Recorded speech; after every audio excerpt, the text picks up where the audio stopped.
Hello there, welcome to another Q&A about business innovation and managing life. And it looks like we have a bunch of questions that came in. So let me take a look at some of these. I think last time I was talking about books and the 10,000 or so books that I've accumulated over the course of my life. And I think there are a few questions that kind of trailed from that. One is a question here from Lola. Do you only collect books that you find useful or actually read, or do you have some books that are there purely for looks? I don't think I certainly don't buy books for sort of as decoration, because I'm the primary consumer of what my books look like, and I don't. That's not my form of decoration, so to speak. I certainly haven't read every book that I own. I'm not a particularly diligent, start on page one and read through to the end of books kind of person. But I do use them with considerable frequency to refer to.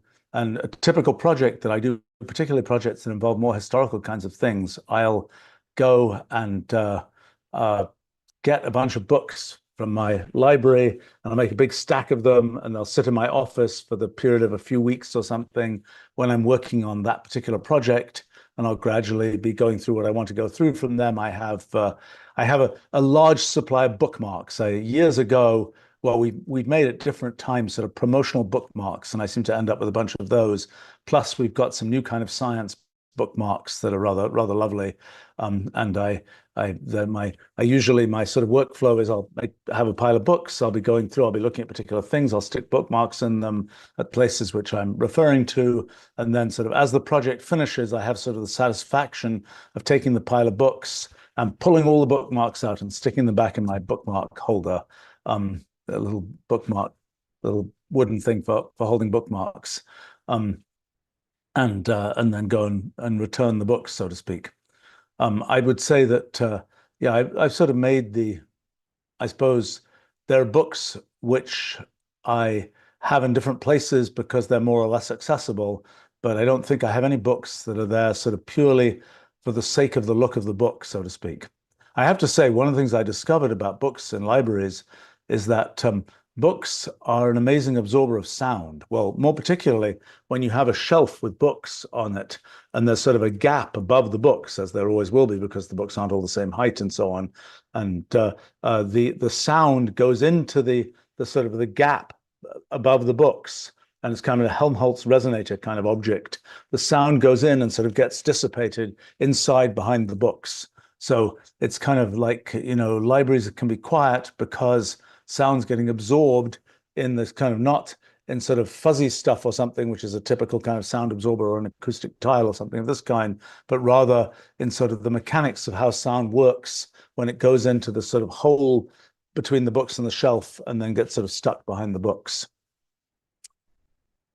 Let's see. A question from LC on topic of books. To what extent have you transitioned to electronic books, and to what extent do you see physical books fitting into your workflow and so on? I have to say that I still buy a bunch of physical books. I find that for some kind of reference purposes, electronic versions of books are useful, perhaps more useful than the physical versions when I'm kind of searching for things and so on. But I find that the sort of browsing works better in a physical book. You have more of a sense of kind of the weight of what's there and where you are relative to the weight of what's there. I'm sure one could in principle simulate that with an electronic book, but I don't find that typically to be how it works. Plus, realistically, and I suppose this is a piece of, I don't know, some kind of laziness or something, I find as a sort of reminder of, oh yes, this book exists, I find it easier to have that reminder when it's sitting on a shelf in a particular section of my library than to have that reminder as some kind of virtualized thing on a computer. Now, having said that, when it comes to, I mean, it doesn't help that some kinds of ebooks and so on that live inside applications and such like, I can't just take them and put them as a file into the folders that I have projects that I have set up for projects. So I suppose I could solve that problem. I'm sure there's a way to have some kind of stub that points to an ebook even though the ebook is inside an application and so on, but it's all seemed too difficult for me. And if it isn't something that I can sort of just get as a PDF and stick as a file in the folder that I have, that I've been storing perhaps for decades, about a particular topic, I'll tend to prefer to have the physical book that I can find in the appropriate section of my library. And I do find, even with my own material, that there are things which I can find online. I can find them in physical books.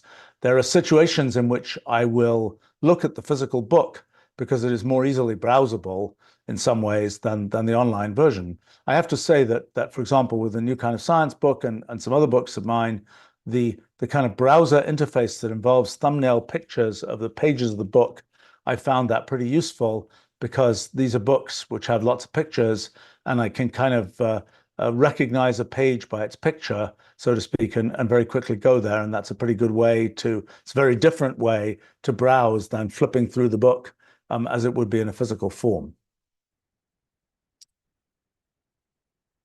Let's see. Doug asks, you seem to enjoy what you do with your business very much. I'm curious what you enjoy to do for a vacation with regard to managing life.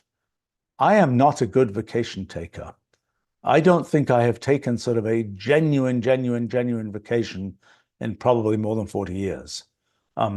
Somehow I also have had the Pavlovian sort of experience that a few times, not in recent years, but a few times I was kind of like, okay, today I'm going to sort of unplug, and something always happens that day that causes me to have to sort of plug in again, even though most days nothing dramatic happens. So I've not been I'll just do this pure vacation thing. I have to say, when I even get sort of a tiny way into sort of the pure vacation thing, I quickly kind of get bored and want to do something. And the things that I want to do might be, I'll think about some project that I've been meaning to think about for a while, and then I'm diving into doing that in a serious way. I do find sometimes that when I'm going on a trip or doing something which is sort of a pseudo vacation, in the sense I'm going to a different place and such like, that I do find somehow that it helps in the pacing of the work that I'm doing, because I'm kind of thinking, oh, on Saturday or something, I'm going to this other thing and I need to finish such a thing before that time. And there's a certain satisfaction in getting it all done on the Friday, so to speak. And then it feels more relaxed the next day, even though it's not really that I'm sort of taking a vacation. I'm about to jump into something else, but there's sort of a relaxation from having finished one project before one goes on to the next one. I do have to say that one of the things I find always is I do projects, they get very intense. The projects get, they get finished, and you might think, oh, when you finished a project, you want to relax and unwind. I find essentially the exact opposite. I find that having done the project, and if it's been something which was an intense sort of photo finish, it kind of winds me up more than makes me want to unwind, so to speak. It winds me up to have momentum to do the next thing.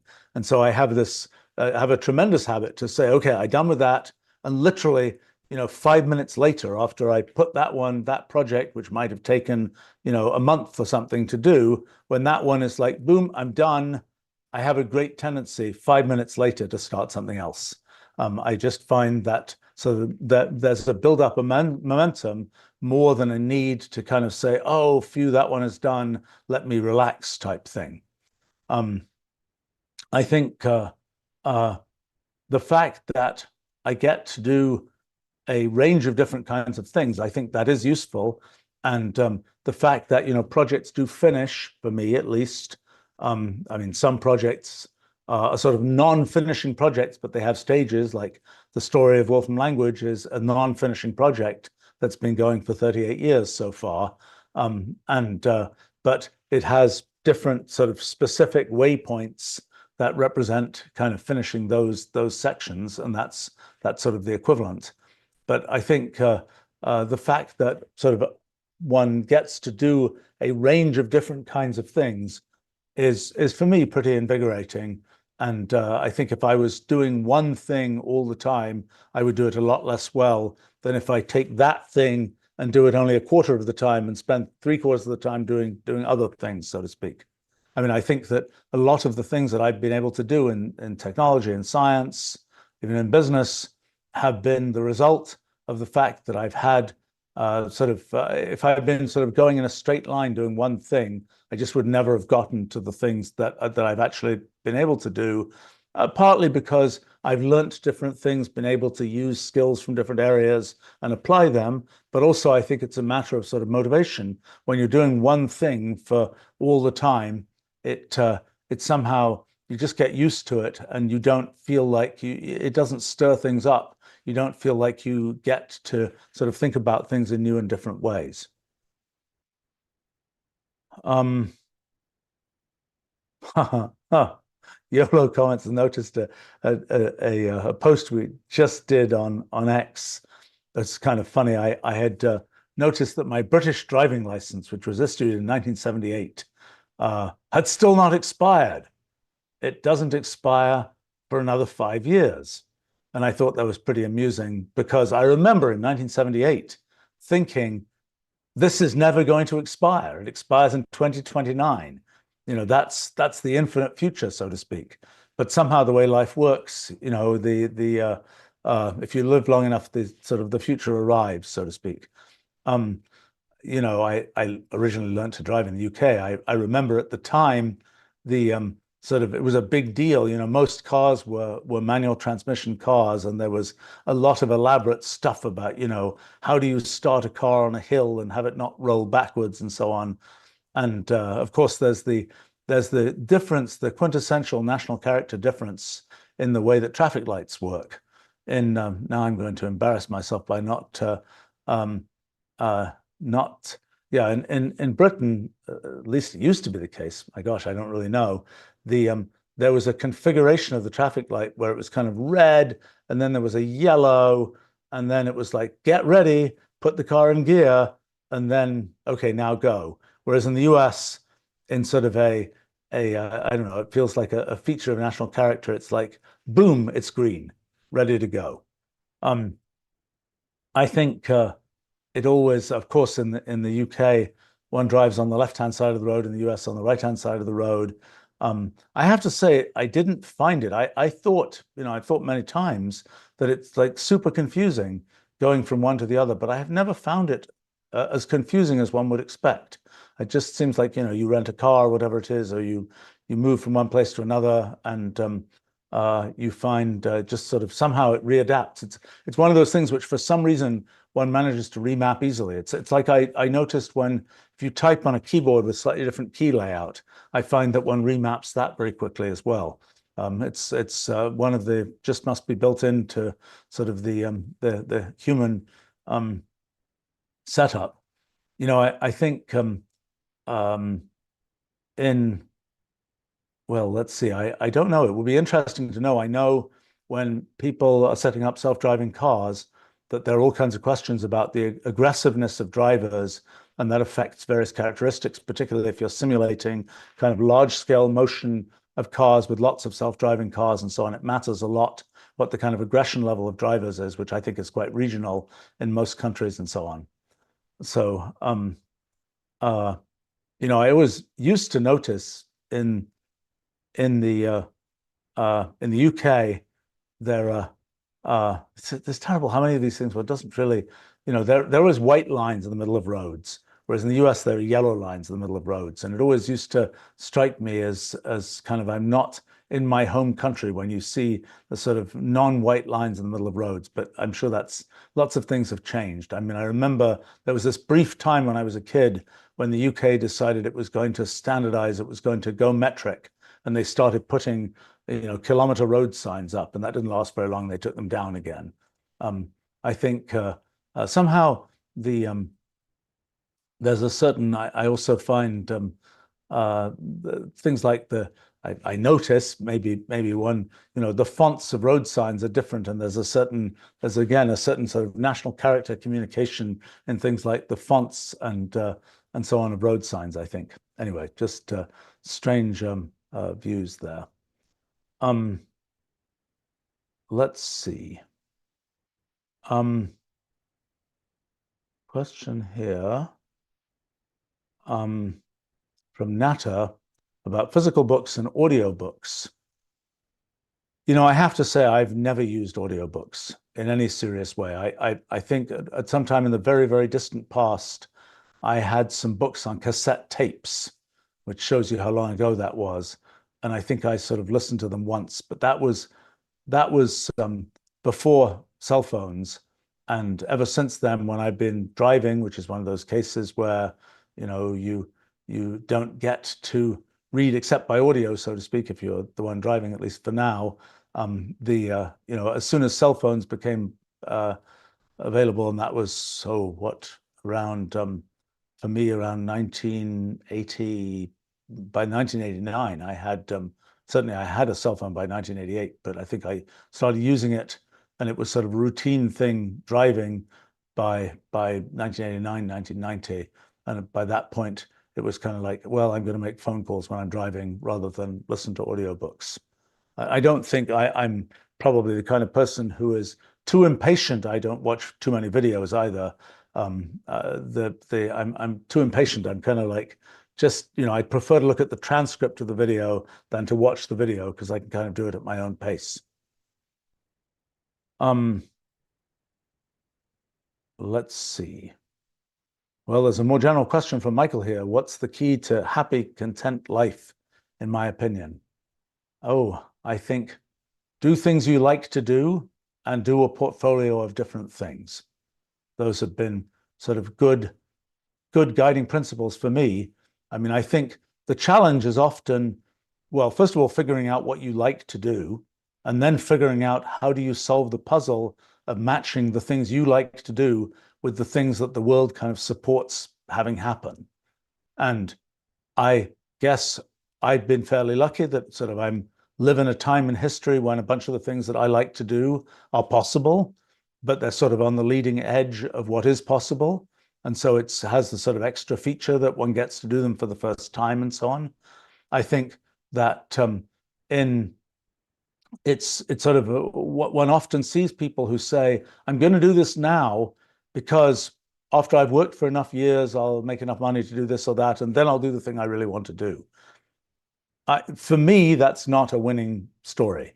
I mean, for me, it's like I want to do the things that I want to do rather than have something where I'm like having this plan that many years in the future I'll be able to do what I want to do. Now, that being said, I am constantly doing projects where the inside of a project is hard work and may have various tiresome features and so on. But it's not like I'm saying I'm going to do this because at some time in the very distant future I'll be doing what I want to do.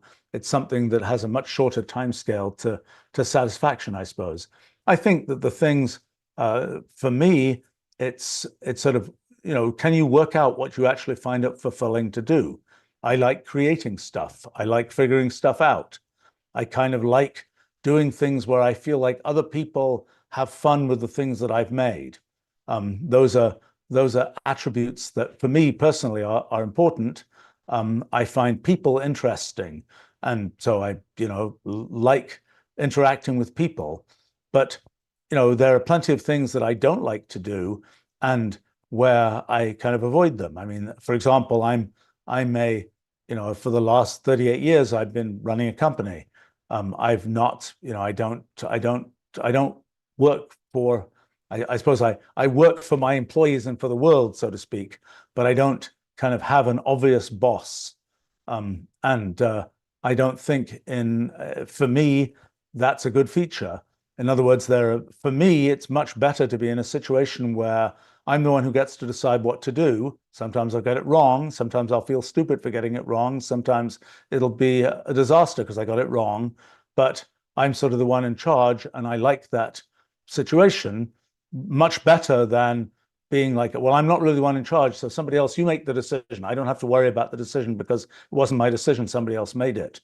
And that's for some people, that's a much preferable situation. They don't want the kind of, I suppose, what would for them be stress of making the decision themselves. They want to be able to say, somebody else made the decision. I'm just doing what they told me to do, and I don't have to have all sorts of baggage worrying about whether it's the right decision.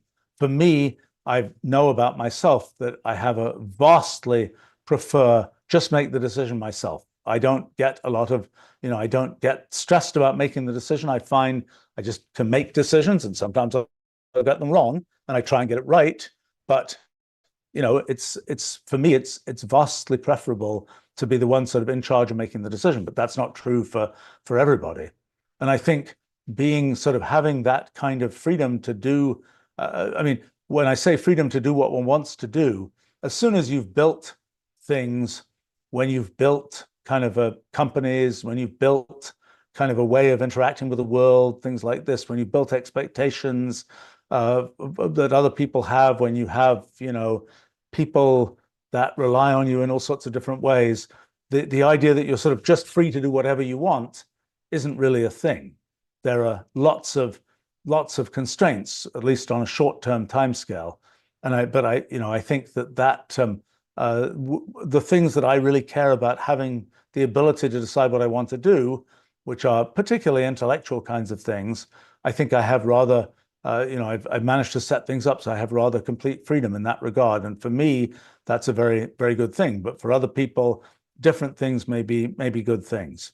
I think what kind of floats your boat is a pretty personal thing. I mean, I remember when I was a kid and I started writing academic scientific papers and things like that, a thing that really floated my boat was that I write a paper, get published in some journal, I'd be visiting some totally random city, I could go into the university library there, and I could find the thing I wrote. I thought that was really cool. Now, that particular thing is no longer terribly cool because we have the web and you can log into the web from anywhere and find anything you put on the web and so on. So that's nothing these days. But back in the day, that was something I thought was cool.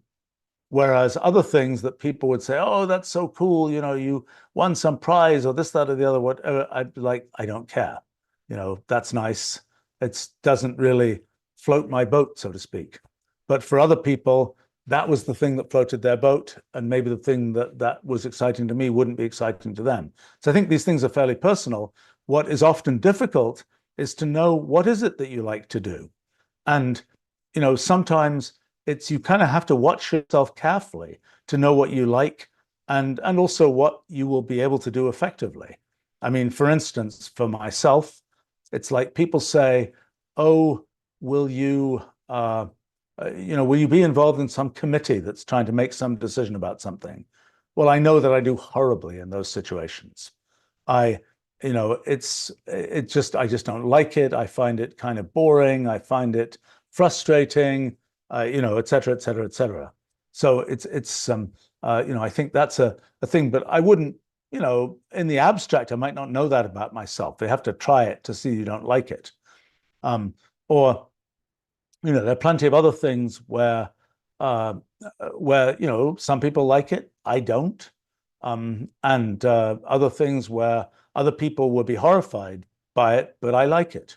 Like, for example, a lot of things where I do live streaming of like things where I'm doing work. Like just before this live stream, I was doing a design review meeting with people at our company, software design review. And, I think many people would say, oh my gosh, you can't actually expose the stuff you're doing because you're going to do stupid things from time to time.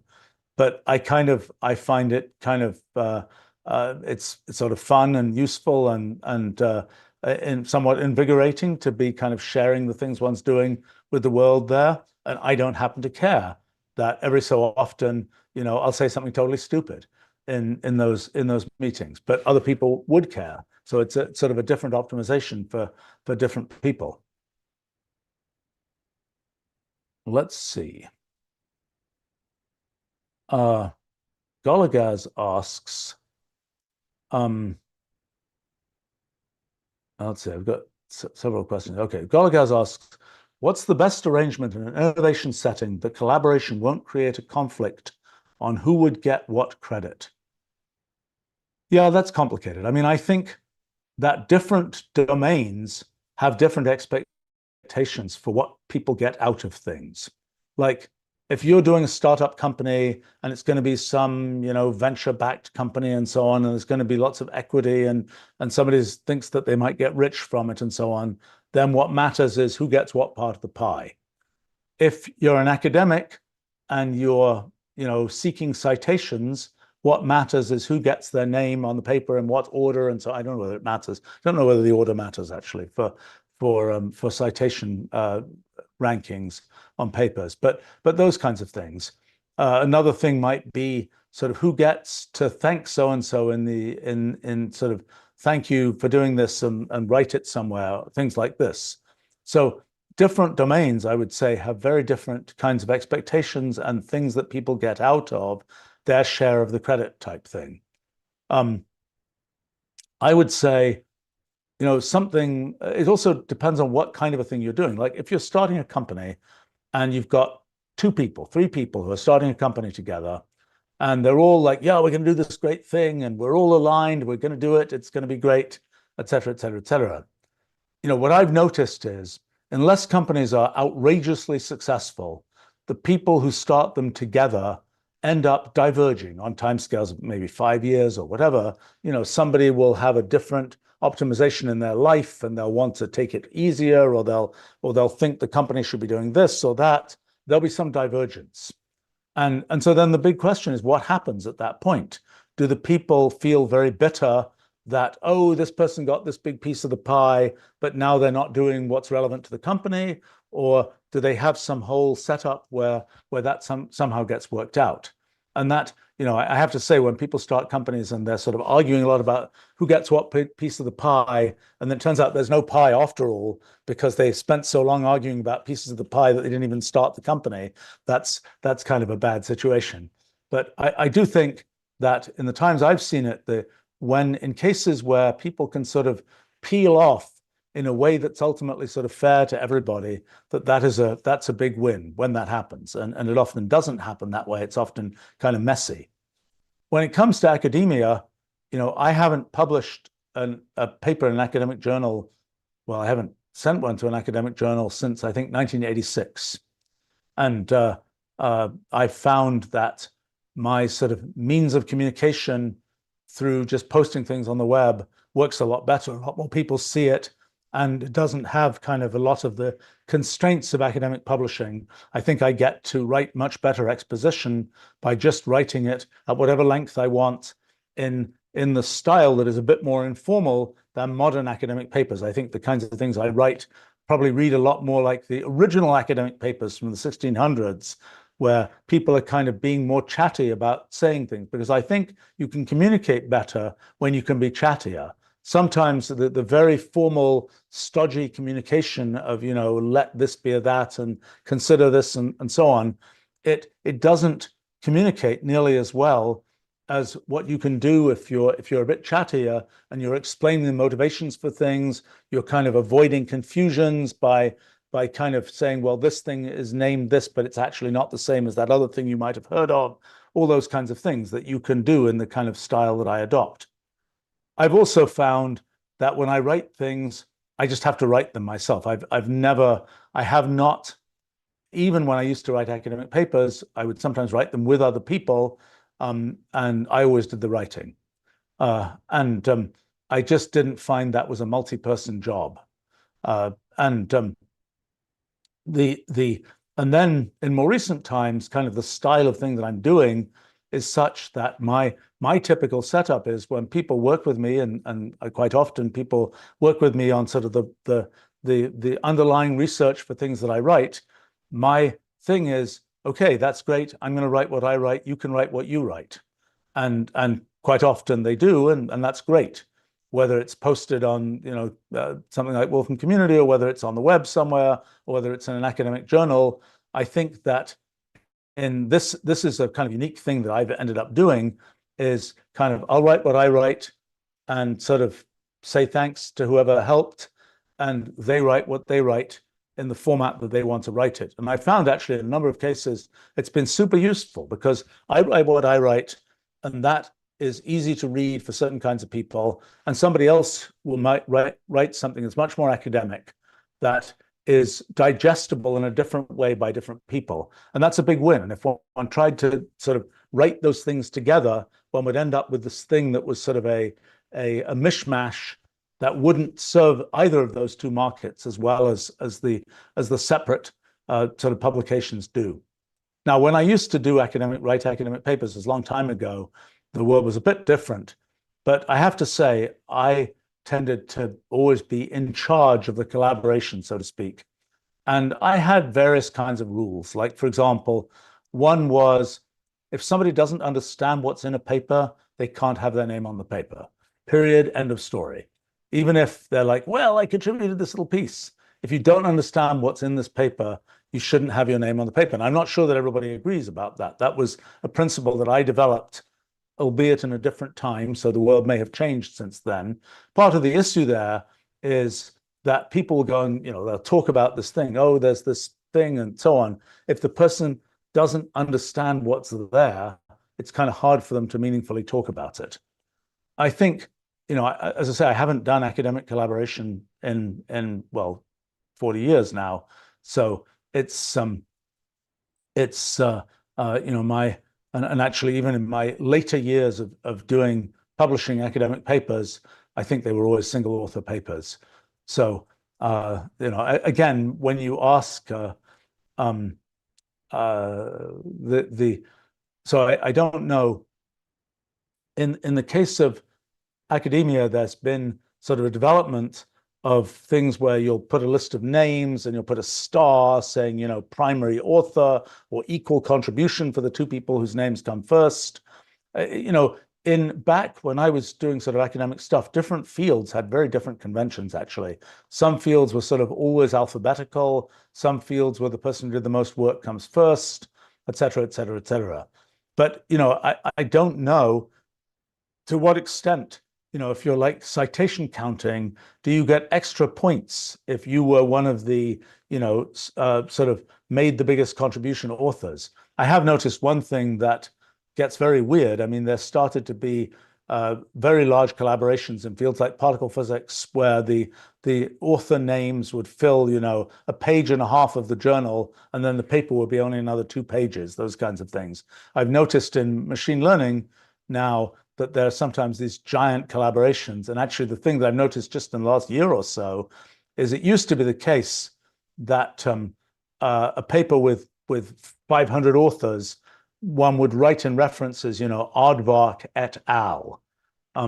Now I've noticed that sort of particularly, I suppose, in the electronic versions of papers, that people are reproducing the whole author list. Now, probably for SEO purposes, that's a good thing, but it's still a little bit weird that you'll have this paper that maybe is 3 pages long, and then you get to the references, and it's page after page of slabs of names that come from these papers that had 500 authors and so on. So it's a bit weird, and I don't really know sort of how that ends. And I think, this question in academia, for example, of how do you sort of assess success is a tricky question, because, there's a lot of gaming. If you think that SEO, search engine optimization, is gamed, academic citations are also deeply gamed. And, people will sort of, certainly they'll cite their own work, but they'll also cite, there'll be cycles of citation and all this kind of thing. And if you say, as one time universities started to say, what really matters is how many citations your papers get, and then it was kind of like, what matters is the impact factor of the journals you're publishing in, which is sort of how many times papers in those journals are cited and so on. It's a weird proxy for, a pretend objective proxy for, is this work actually important or not? It's very hard to assess whether work is important. You might not know for 100 years whether work is important. And it's something which is never going to be a perfect science. Just like, but universities, when they're sort of hiring people or something like this, I think you have to make an assessment just like one does in a company or whatever else. is, is this a good, relevant person for this job? Not a kind of, rank them by merit, so to speak. I doubt that that's a, that's hard to do in any ultimately objective way, because as I say, you won't know how important that paper was for 100 years. And it could be the case that the paper was really important, but the person is never going to write another great paper in their life or even do anything in their life. Or the person is going to be somebody who will have no sort of ancillary value to the department. They'll just sit and never talk to anybody or whatever else. I don't know what all the criteria are, but I don't think this who is the most who is the bestest of them all, so to speak, doesn't seem to me to be realistically the right criterion, even though that may be sort of a pretend criterion. Let's see.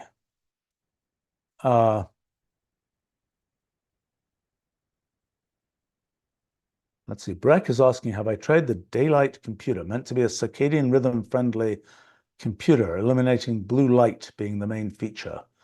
I have not. And in fact, I don't have my computer set to go into weird sort of pretend cave existence type lighting states late in the day.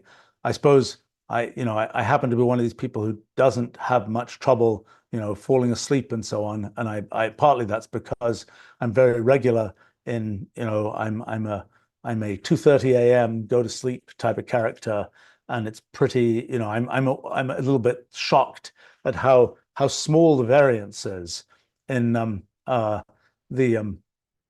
and I think that probably helps in the fact that I don't necessarily need as many of these take us back to the way we were evolved features of how light works. I did actually recently I got some new glasses, and I did get ones that have this blocking of far blue light from screens. I'm not sure if it's a good idea.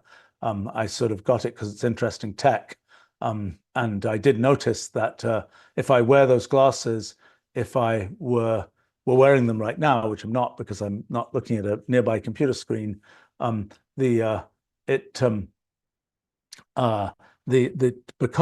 the total light that goes in is reduced by the fact that the blue end of the spectrum has been cut off.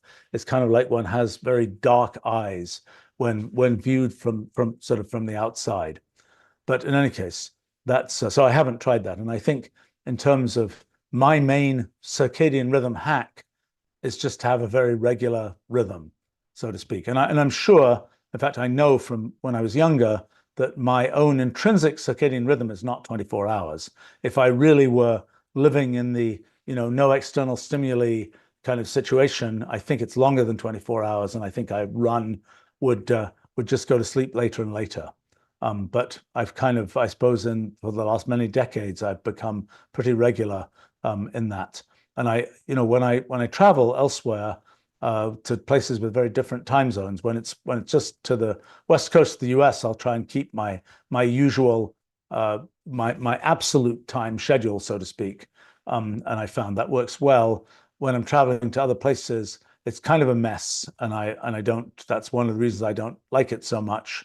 And I sometimes make an effort to keep on my regular US schedule. Sometimes that's a disaster, and it's always rather messy. Breck also asked, "Did you ever raise money for your company? It seems you've maintained freedom far better than other entrepreneurs." Yeah, no, for my current company, in the last 38 years, we never raised any money, and that yes, it's hugely contributed to the quality of my life. That, in a sense, I get to make my own mistakes, and it's it's kind of it's my fault. It's my I'm the one who suffers or whatever. It isn't, oh, I took a bunch of other people's money and now I have to worry about getting them a good return on that investment. I will say that the first company I started, which I started when I was 21 years old, I made many mistakes. One of them, which probably I didn't have much choice in at that time, was raising money from, in that case, that was 1981. So that was kind of an earlier epoch of venture capital, and raised money from some sort of top of the line venture capitalists of that time. Don't know if they're still around. I'm sure the individuals aren't. But actually, I'm not sure the individuals. Now that I think about it, I don't actually know. But the that wasn't a particularly positive experience in the sense that, I had a vision for what the company should do. I also made the mistake of bringing in management folk to sort of do the management of the company who didn't have quite the right vision for quite the same vision, at least, that I had.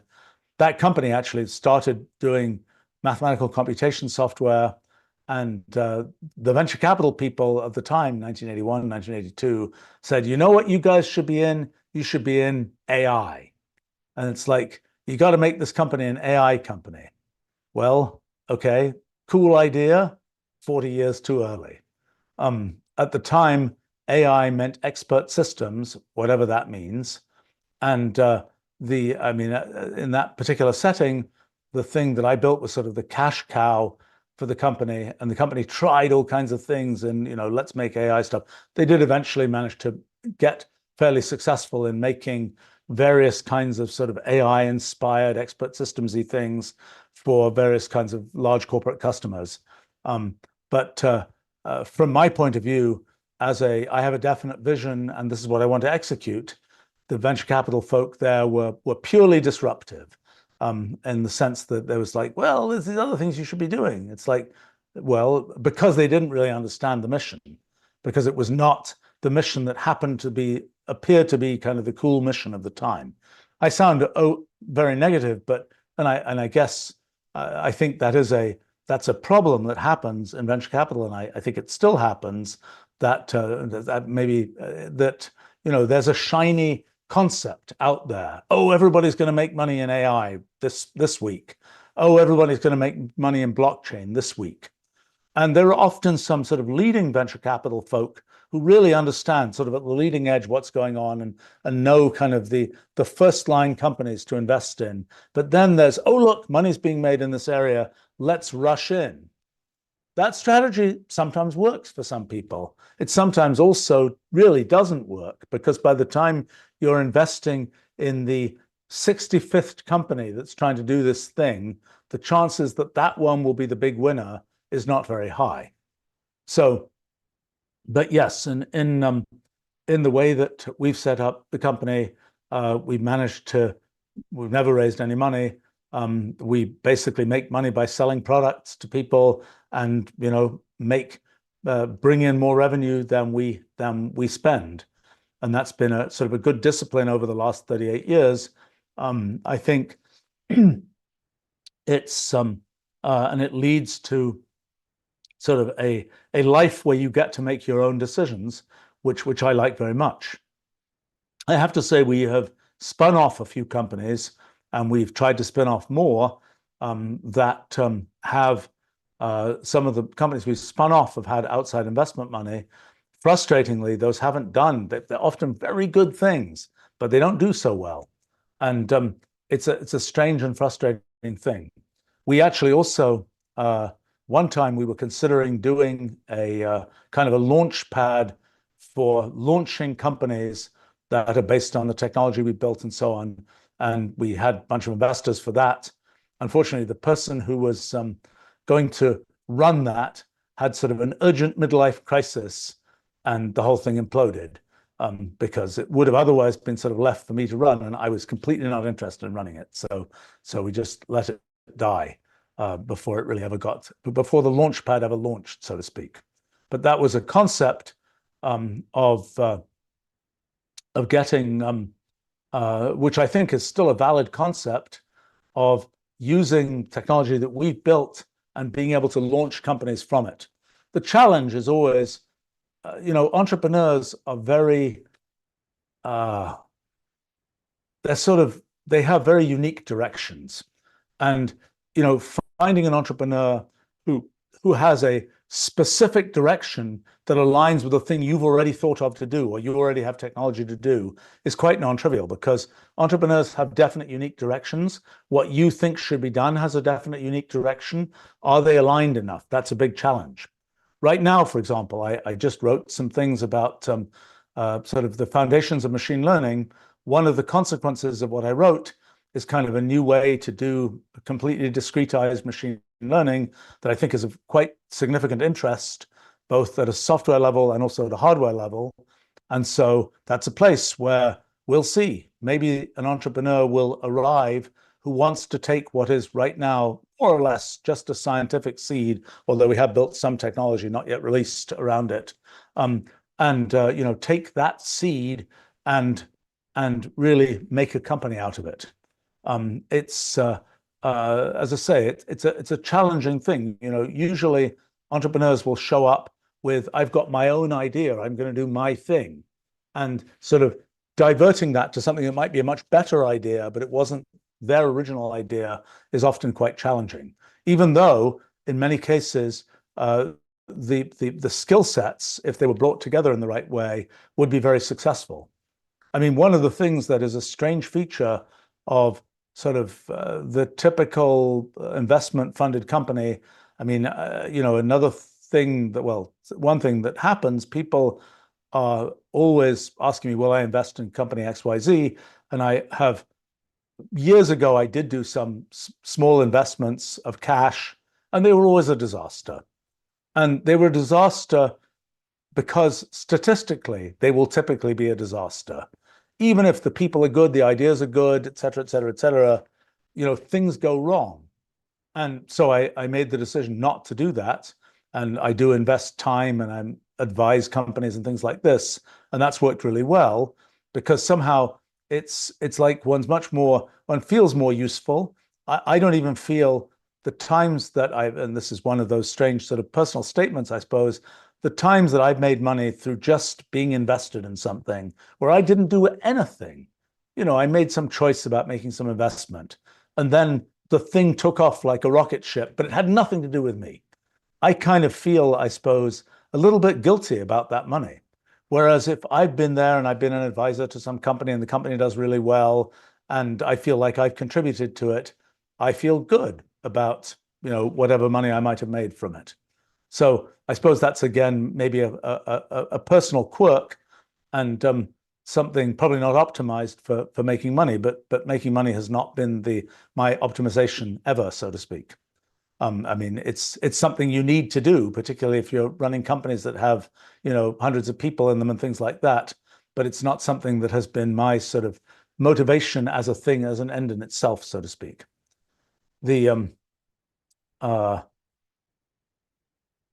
Let's see. I think Penguin says, "Happy early birthday." Yes, it's my birthday tomorrow. Do I feel my age? I'm just totally ancient. You seem surprisingly active for somebody at retirement age. Yeah, it's kind of traumatic to me to see all the people that are sort of contemporaries of mine, people I went to school with and so on. They're like, "Oh yes, I'm retiring now," and it's like, really, what will you do when you retire? Because I do the things I like to do. So I suppose I can say that I retired when I was 20 years old or something. Um, I I feel very energetic. I actually was just sort of making kind of an inventory of the things that I've done in the past 5 years. I actually will do a live stream about that tomorrow, I think. Um, the It's kind of interesting because 5 years ago I did a live stream talking about things I was planning to do. And it's one of those happy situations where the things that actually happened were vastly better than the things that I planned. I don't know whether that's ever happened to me before. And somehow the last 5 years have ended up being the most productive I've ever had in my life. So long may it continue. I feel like I have lots of kind of momentum to do more things. And yes, I don't, so far, he says, it's kind of,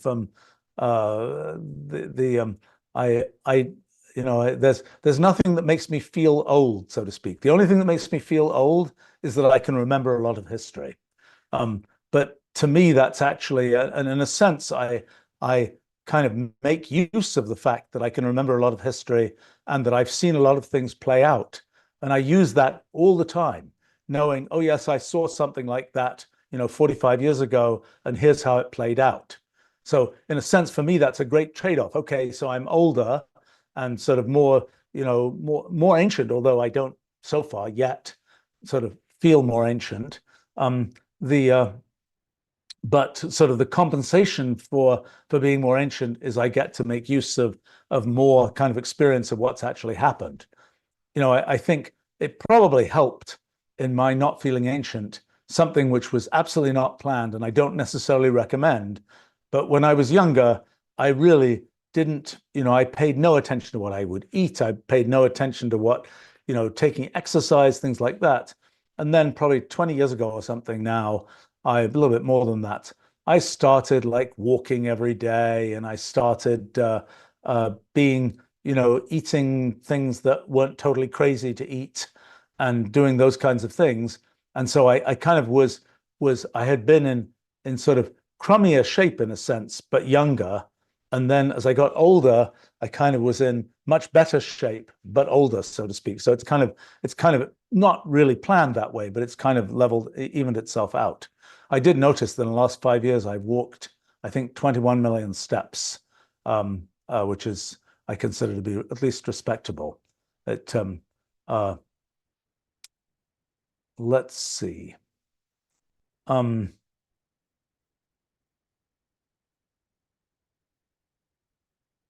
Delamort says, I can't see the point of retiring. If you do what you love, then why stop? I completely agree. I have to say, I think retirement, and I don't know whether it's cause or effect, is kind of probably the single most dangerous to health thing people do.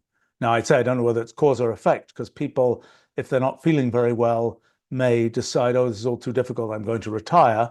But I think there's also a lot of the other side of it, which is you've been energetically doing things and you've got, I know what I'm doing, I've got some purpose, et cetera, et cetera, et cetera. And then you're like, oh, I've retired. I don't have anything to do. And unless you find something that you really like to do, I think that's not, probably our species was not evolved to be in a situation where a particular individual was like, there's nothing for me to do. I think that, I wouldn't be surprised if it's one of those things that sort of will be discovered at some point, maybe it's already known, that people who think they have a sense of purpose tend to live longer than people who kind of like, oh, well, I'm sort of having fun, but I don't have any particular point.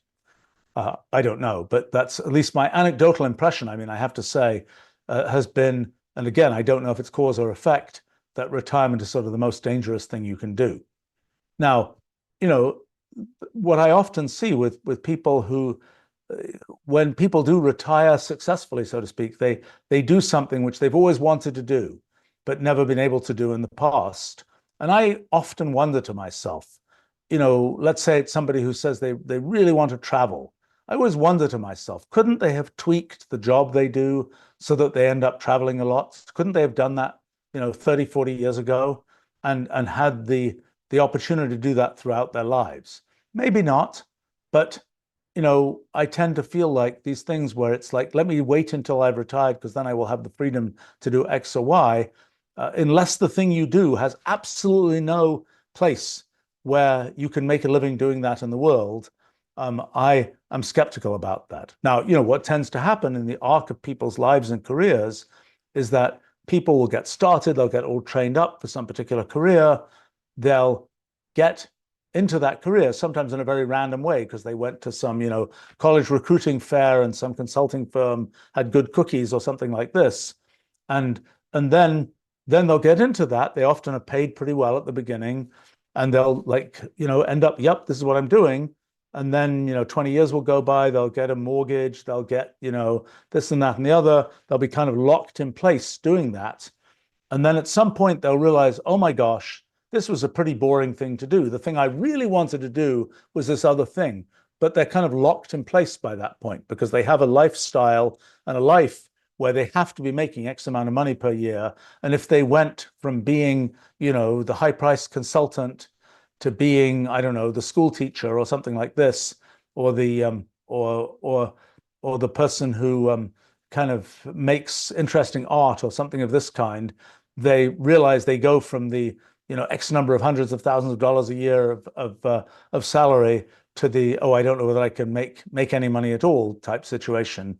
And I think many people have gotten themselves in a situation where they just can't escape from that path, at least not for many decades. And then though that's a situation where it's kind of like, okay, let's wait for retirement, because then the world is set up so that in principle I don't really have to, I'm not on this treadmill anymore, and I can go do these other things. But I think it's a shame when that happens, and somehow it's one is better set up to figure out earlier in life. Don't take the candy of the high priced job, right out of school just because it's a high priced job. It's that's a time when you probably have the freedom to not be locked in with oh, I've got to make a great living type thing. That's a time when you have the opportunity to try other things that maybe are the things that will be a better ultimate satisfaction for you, but don't get you, don't make you such a good living, so to speak. And I think, I think when people do those things, it's a good thing. Now, there are often practical constraints of, oh, I've got student loans to pay back, oh, I've got this or that, financial constraint. But I think it's a shame when there is a thing that people really like to do, and if only they could have figured it out, they could have sort of connected that to a thing that can get done in the world.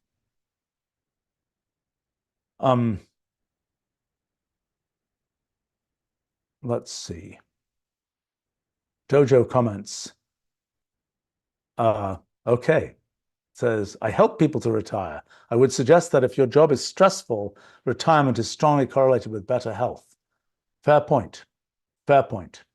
I mean, I think, an interesting thing about sort of stress and stressful jobs, I suppose, is that somehow stress feels like something that is usually I mean, there's certainly plenty of jobs where I can't imagine doing them. They're way too stressful, and perhaps physically demanding for somebody like me, but way too stressful in all sorts of different ways. But I feel like stress usually is in large measure something determined by the one getting stressed, not necessarily the stressing forces on the outside. I mean, there are plenty of things that I've done that I do repeatedly where many people would say, what's an incredibly stressful thing to do? How can you do this thing with that short deadline and pushing that hard and having to, push people that hard and so on and so on and so on? That seems very stressful, but it isn't stressful to me. But then there are other things which other people would say, that's a piece of cake. That's not going to be stressful at all. But they'd be, strangely stressful to me for all kinds of reasons, like my, being on a committee and getting people to agree to this or that thing. Very stressful for me. But I mean, I kind of tend to think that there are maybe, I also think people have a certain inevitable set point of how sort of happy, stressed, et cetera, they are. And that while sort of external forces can affect that, at least over short periods of time, one tends to end up back at the point where one sort of was originally set up. And I think that but I take the point that if for whatever reason you've been in a setting that is sort of highly stressful, then being able to sort of get released from it is a good thing. I mean, I'm sure that there are situations of all kinds of things where things went well for a while and then they went badly, but you're kind of stuck doing the thing and you have responsibilities to do it. And it's like, okay, now I sold that company, or now I retired from that role. I take your point. That's a situation in which there's sort of you're in a better place. Although hopefully you don't find to be the case that when you're in that totally released, I'm free, I'm relaxed, that you don't find that is actually not what you want, and it's like you're keeping on checking your email, but nobody's sending you email type thing.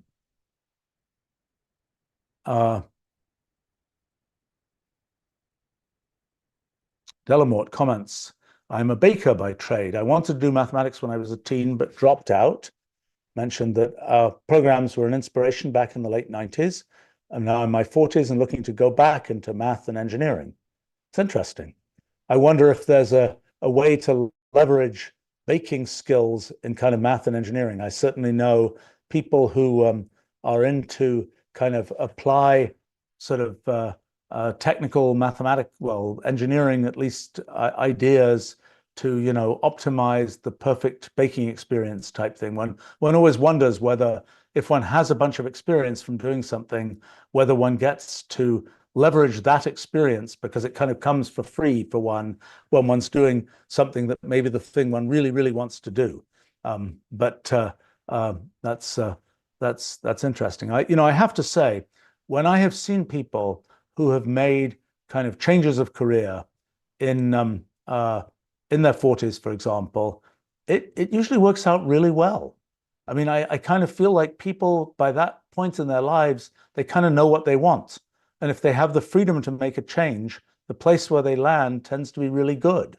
I mean, it's kind of like there are plenty of things that people do, like people who end up going to college a bit later after they've had a bit more experience, will or just people who've had more experience before they go to college will just make better choices, pick better courses, know why they're there better, and have in the end a better experience than people where they're sort of rushing into it without that sophistication. So I have to say I've seen an awful lot of good outcomes for people who change, who say, okay, now I really know what I want to do, and fortunately I'm in a position where I can make that change, and go do it. Although, as I say, when you can sort of use, in a sense, for free the skills you built up in that other area, why not see if you can do that, so to speak? The um let's see. All right, maybe one or two more questions here. Yolo asks, what's your favorite birthday cake flavor? Oh, probably some chocolate thing, spongy chocolate thing, because that's I think I only have one obvious vice, which is eating lots of chocolate. As um, uh, I somehow that's been a lifelong thing of mine, that I do like chocolate and I eat plenty of it. Um, and uh, so yes. Um, huh. LC comments. Uh, Brain vascularization and oxygenation through exercise is such an underappreciated competitive advantage in cognitively demanding fields. It's interesting. I mean, I certainly, I anecdotally feel that. I don't know, and I have to say, I feel like I have more energy now than I had in some past years. And perhaps that's because I'm sort of a meticulous walk more than 10,000 steps per day kind of person. And I think, for example, in the decade of the 1990s, when I was working on my new kind of science book, I was pretty sedentary. And I think I had, I was pretty out of shape.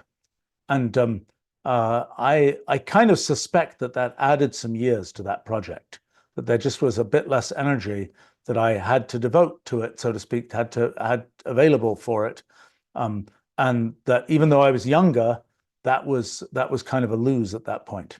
So uh, I certainly, for me, it's also partly sort of a habit that one gets into. If I don't walk, then I feel crummy. So, I'm sort of at this point probably addicted to that. Just as if I don't eat chocolate, I don't feel right either.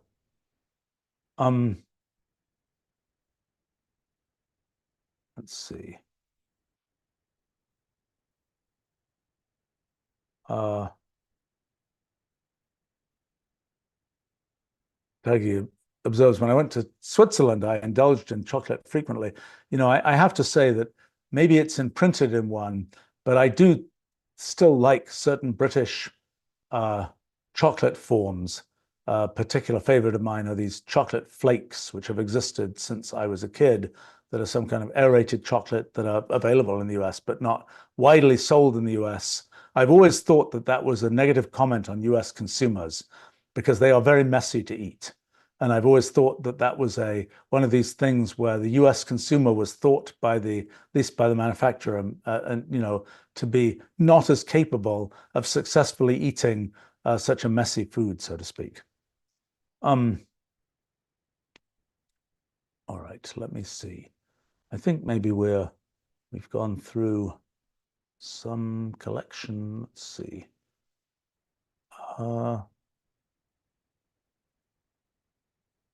Yeah, maybe we should wrap up for now. I am going to try to finish the thing that I was writing. I thought I've had a very productive 5 years. I'll try and write a little bit about that because, among other things, I've done all these different projects. And even for me to figure out what's the relationship between all these projects has been difficult. So I thought I would try and write a little bit about both sort of what these projects have been and how they're related, and sort of how they position for the next set of projects, and a bit about kind of how that all worked. And I started writing this 3 days ago, 2 days ago, and so now it's urgent because I have to finish it before tomorrow. So I better go work on that right now. So thanks for joining me here, and see you another time.